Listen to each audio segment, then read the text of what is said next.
La paz del Señor esté con ustedes. Antes de hacer la reflexión de hoy, les propongo invocar al Divino Espíritu.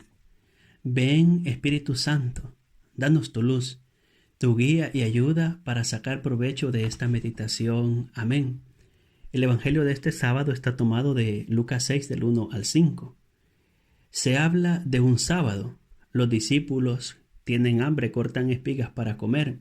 Los fariseos, que siempre están pendientes de la vida de Jesús, se van a acercar a él y van a cuestionar el accionar de sus discípulos.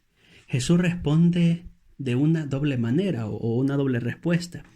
En primer lugar, responde citando el texto del primer libro de Samuel, capítulo 21, del 2 al 7, en donde David pide al sacerdote Ahimelech que le dé del pan consagrado para los sacerdotes. En la segunda parte de la respuesta, Jesús va a decir una afirmación que es importantísima para los cristianos. El Hijo del Hombre es Señor del sábado. Conviene entonces decir una palabra en torno al sábado. El sábado o sábado es el día más importante o más sagrado para los judíos, porque Dios, tal como leemos en el Génesis, creó todo en 6 días y al séptimo día descansó. En la Biblia el 6 hace referencia a lo imperfecto, a lo que no está acabado. El 7, por el contrario, hace referencia o significa lo perfecto, lo que está completo.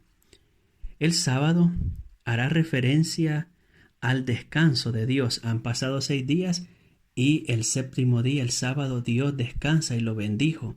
Por eso los judíos lo tienen como día sagrado. Entonces el sábado hace referencia al ámbito de Dios. Por ello los judíos este día no hacen trabajo físico. Para nosotros cristianos, el sábado es prototipo, prefigura de lo que será la salvación y la vida eterna.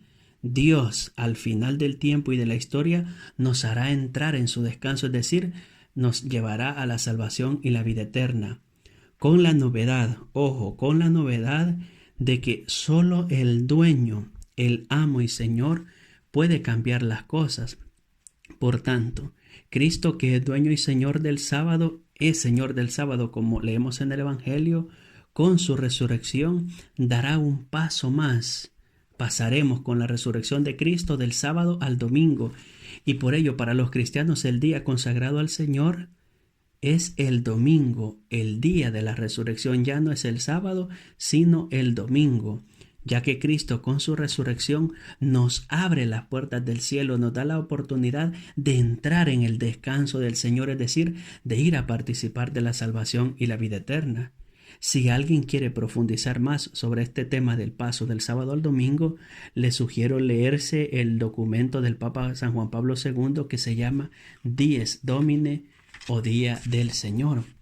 Ayer les decía que en la Biblia tiene un doble autor, Dios, que la inspiró por medio del Espíritu Santo, y el autor material que la puso por escrito. Además les decía que en cuanto a su autor principal, que es el Espíritu Santo, conviene invocarlo siempre para que nos ayude a comprender mejor la Biblia, ya que Él la inspiró. Hoy quiero decir una palabra en torno al autor secundario o al autor material, el que la puso por escrita. Conviene a la hora de leer un texto que tengamos en cuenta en el contexto en que fue escrita, es decir, tratar de ver el texto con la misma mirada del autor que la ha puesto por escrita.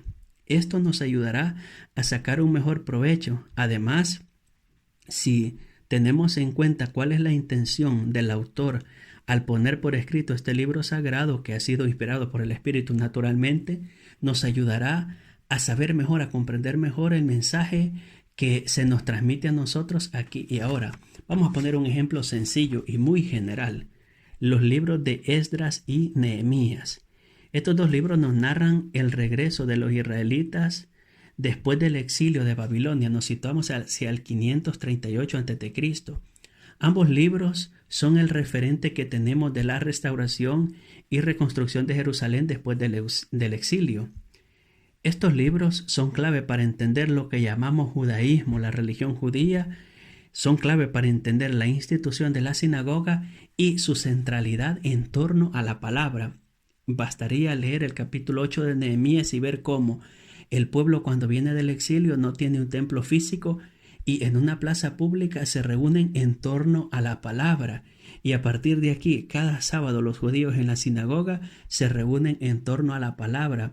Leeremos en el Evangelio que Jesús fue a la sinagoga y le dieron un rollo, un texto del profeta Isaías, y él lo leyó.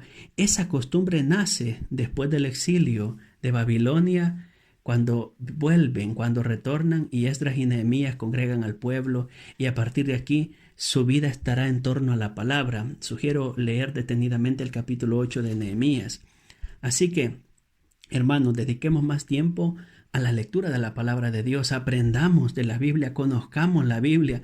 Además, dediquemos tiempo a conocer sobre los hermanos y hermanas que la pusieron por escrita, de los que han plasmado la palabra de Dios, desde luego movidos por el Espíritu Santo.